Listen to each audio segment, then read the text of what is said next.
eating with sinners. Luke 15, 1-2. Then drew near unto him all the publicans and sinners for to hear him.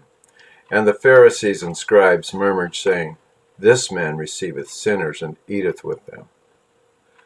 Luke 15, 1-2. Then drew near unto him all the publicans and sinners for to hear him. And the Pharisees and scribes murmured, saying, This man receiveth sinners and eateth with them. Luke 15, 1-2. Floyd Henry Moore was one of several children in a family of migrant workers. They lived in a desert shack in Arizona. Their only means of religion was a battery-powered radio. Every week they listened to the Voice of Prophecy radio program hosted by the speaker, HMS Richards. Their mom would tell them, That's your preacher, kids. They signed up for the Bible lessons and faithfully sent them to the Voice of Prophecy, which would send the next lesson for them to do at home. It was all the church they knew, until one day they found a little country church. When they showed up, they were so excited because they expected that now they could meet their preacher. But before they could enter the church, a lady came out and said, You kids stop playing around here. We're having church and we don't want no kids here. So the kids stayed outside, peering into the windows, trying to get a glimpse of their preacher. How disappointed they were when they went home. After the struggles of poverty and more disappointments, Floyd gave up on his boyhood religion. Turning his back on his past, he joined the military and was ultimately stationed in Southeast Asia. Having abandoned his beliefs, he took to drinking and carousing with the fellas on Friday nights. His commanding officer told him he was ruining his life and gave him a weekend pass every week so Floyd could go to church. But Floyd just kept on wasting his life. One morning, on one of these weekend binges, he woke up in the gutter of the city street, dirty with vomit and blood.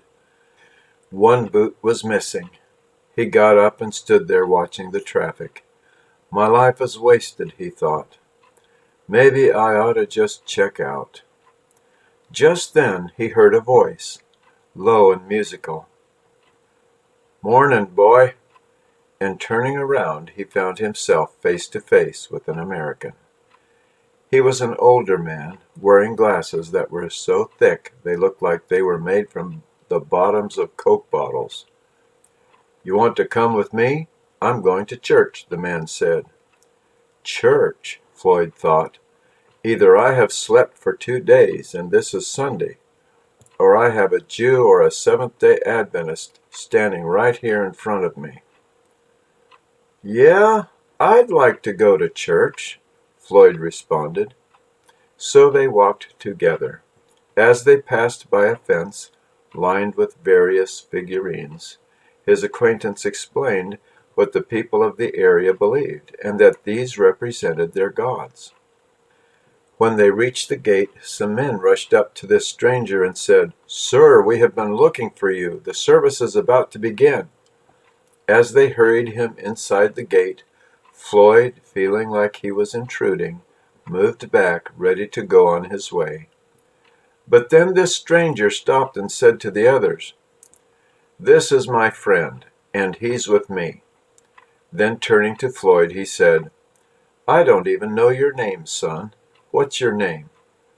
Floyd Henry Moore, sir. Then reaching out to shake his hand, his kind benefactor replied, Hi, I'm HMS Richards. In telling his story, Floyd explains that God sent at the right time and to the right place the only man in the world who could get his attention, the only man he would listen to. And that was the beginning of the change in the life of Pastor Floyd Henry Moore. How little we understand the mission and methods of Christ.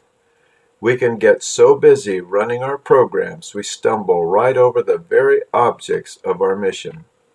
like that lady at that country church, so bent on being religious, she couldn't be bothered by a bunch of kids. But years later, when time had almost run out for Floyd Henry Moore, God stepped in to save his life and his soul through somebody that received sinners. Have you noticed that even Jesus' enemies also preach the gospel? His bitterest enemies, trying to discredit Jesus in his work with the people, charged him with committing a great crime, receiving sinners and eating with them.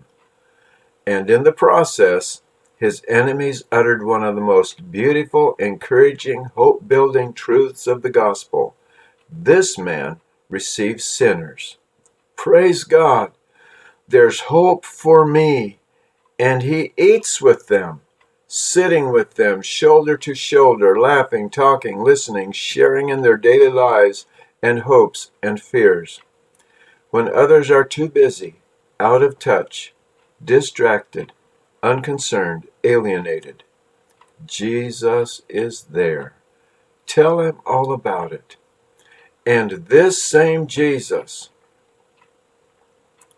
he who shares the throne of God, commanding the armies of heaven, overseeing the affairs of men and nations, this same Jesus who shares our best and our worst, who listens intently to all our cares, who is never too busy to listen to us and do for us, who is not embarrassed of us nor ashamed of us, who longs to be our best friend. This same Jesus is our brother. Luke 15, 1-2. Then drew near unto him all the publicans and sinners for to hear him.